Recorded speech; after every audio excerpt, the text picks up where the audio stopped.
여러분, 이번 예고편에서 제일 소름 돋는 포인트가 뭔지 아세요? 고성희가요, 이미영이라는 이름표를 달고 서빙을 하고 있습니다.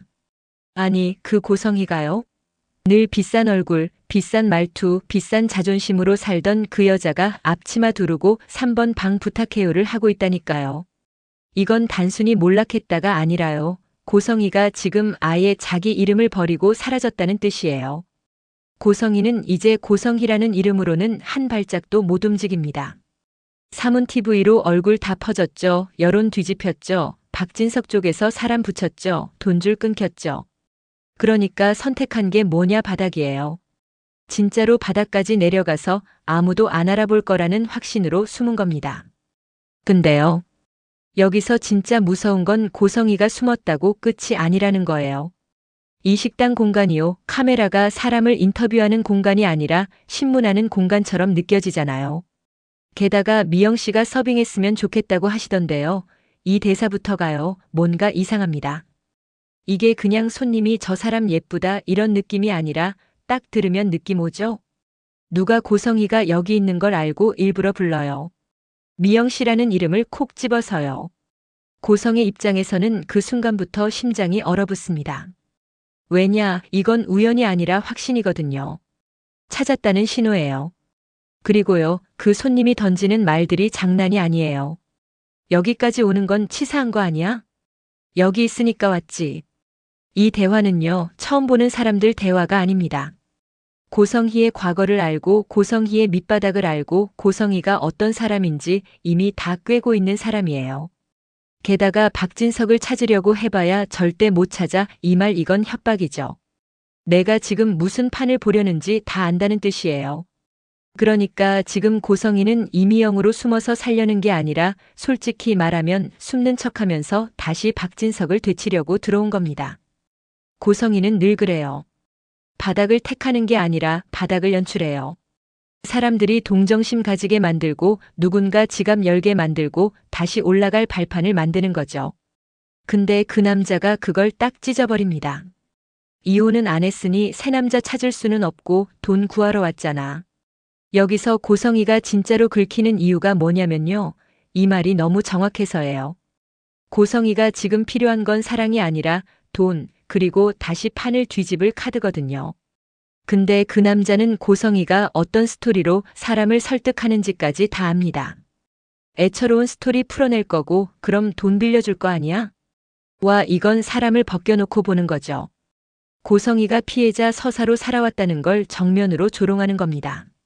그리고요, 여기서 고성희가 튀어나오는 말이 결정적이에요. 아직 나한테 사람 붙였어요? 여러분, 이 대사는요. 고성희가 이미 누군가가 자기를 추적 중이라는 걸 확신하고 있었다는 거예요. 즉, 고성희는 이미영으로 숨어도 못 벗어날 거라는 걸 알고 있었고, 그럼에도 불구하고 여기까지 온 이유가 있다는 뜻이죠.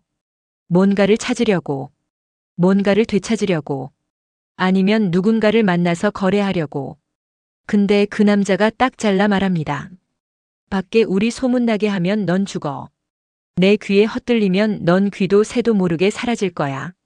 이거는요, 그냥 무서운 말이 아니라 고성희가 진짜로 지워질 수 있다는 세계관이 열렸다는 거예요.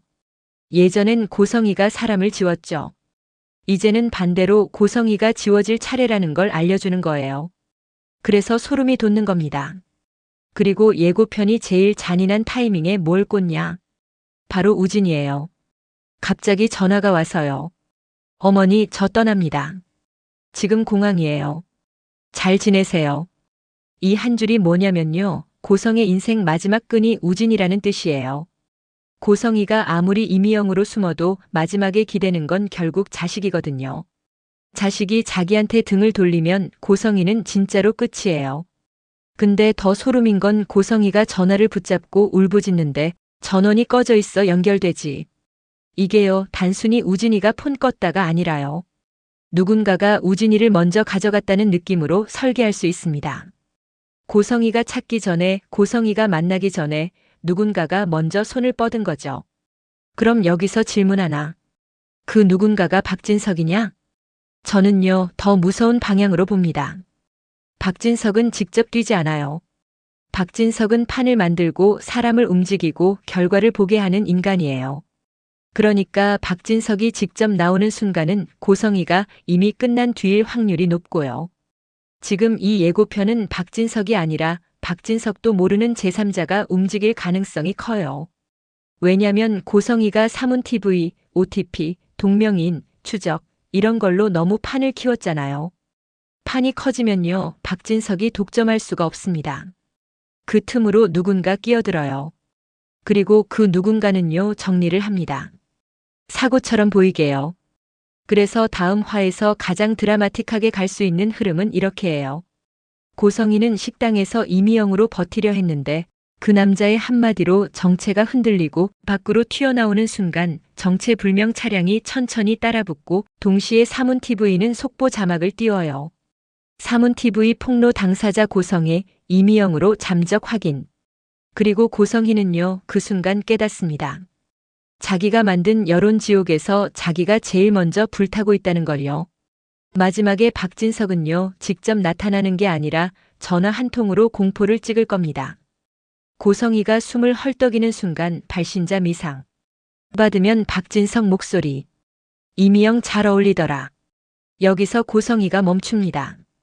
내가 숨은 곳을 알고 있다는 말이기도 하고 더 잔인하게는 너는 숨은 게 아니라 내가 허락한 곳에 들어간 것뿐이라는 뜻이거든요. 그리고 박진석이 마지막으로 한마디만 던지죠. 우진이는 내가 찾기 전에 내가 먼저 찾았어. 여기서 고성희는 진짜로 무너집니다. 돈이 없어도 버티던 인간이 자식 끈이 끊기는 순간 무너져요. 자, 이렇게 되면요. 48화는 고성희가 불쌍하다가 아니라 고성희가 이미영으로 살아남으려다 더 잔인하게 고성희로 끌려나오는 전쟁이 시작되는 겁니다. 그리고 이 전쟁의 끝은요, 박진석의 복수로만 끝나지 않을 가능성이 높습니다. 왜냐면 이제 판에 끼어든 사람은 박진석만이 아니니까요. 여러분, 여기까지 보면 다음 화 키워드는 딱 3개예요. 이미영, 전원 꺼진 우진, 정체불명 추격차. 이 3개가 이어지는 순간 고성희는 진짜로 돌아올 수 없는 선을 넘게 됩니다. 바다장 해줘 한 번씩 받아가면 나를 좀 생각해줘. 지역이 이 말을 꺼낸 순간 이제 48화는 사랑이 아니라 생존이 됐습니다. 에모 달아도 34일이 한계라는 말, 이거 진짜로 그냥 분위기 잡는 대사가 아니에요.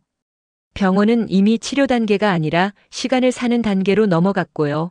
지역은 숨 쉬는 것조차 노력이 되어버린 상태예요. 그냥 누워있는 게 아니라 온몸이 산소를 구걸하는 느낌.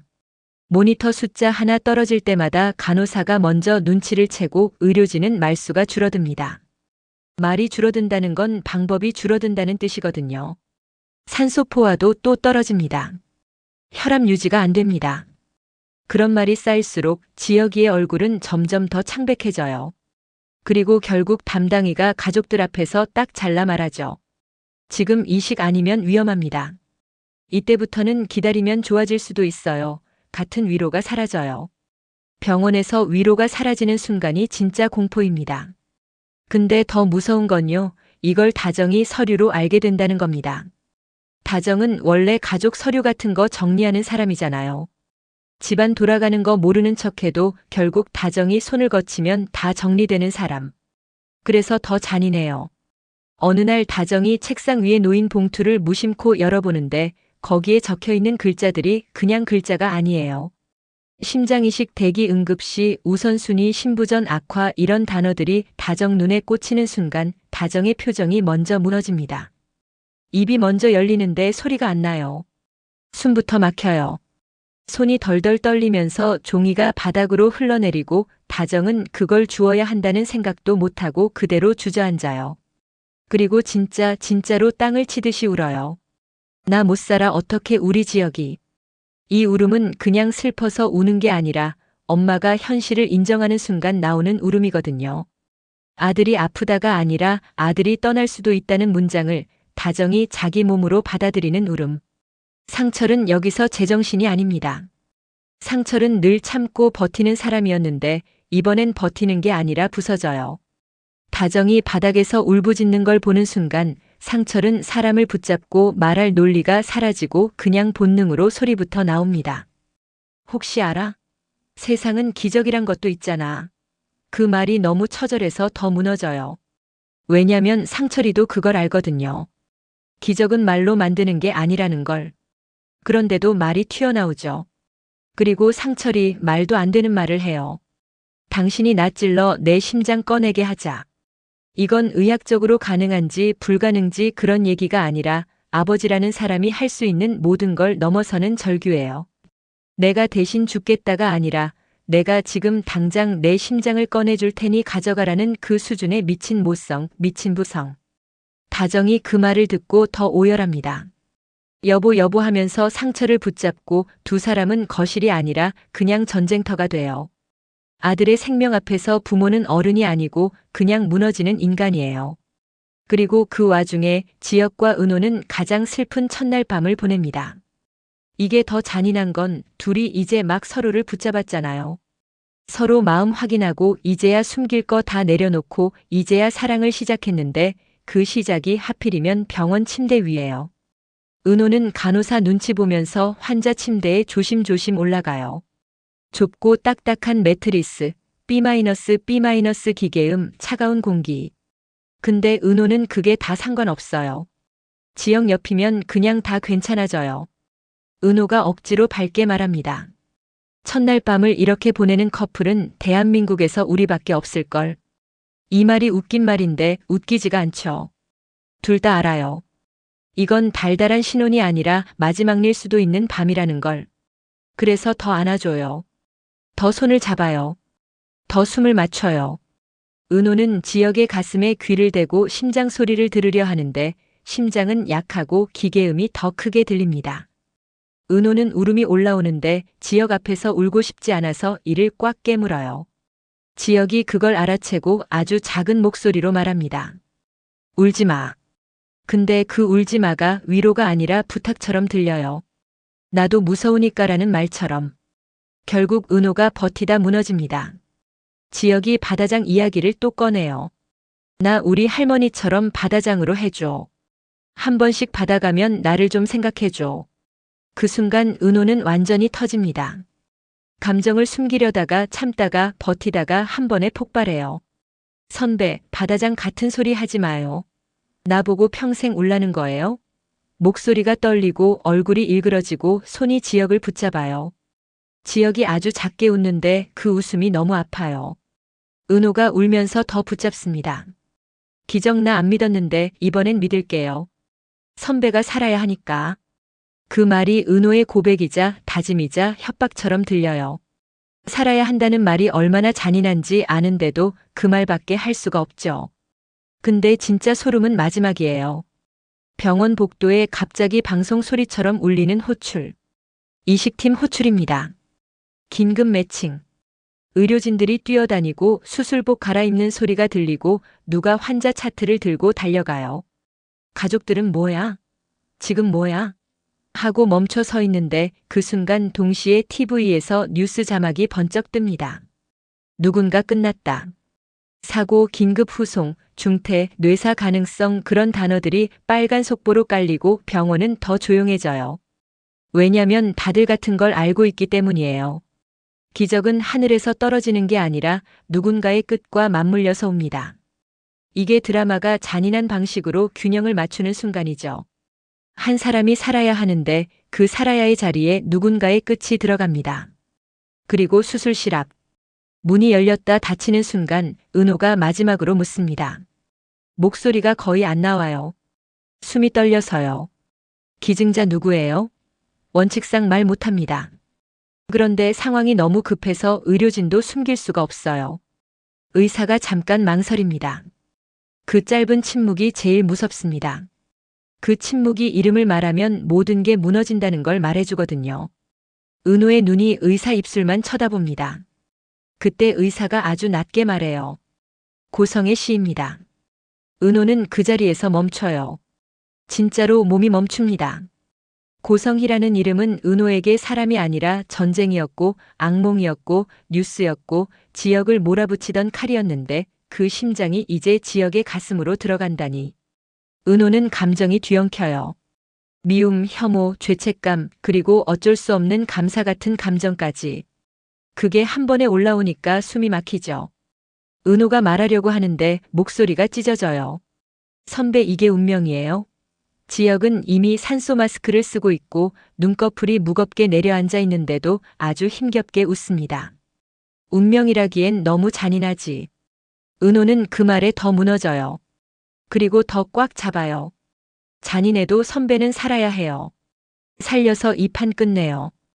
끝까지. 수술실 문이 닫힙니다. 빨간 불이 켜져요.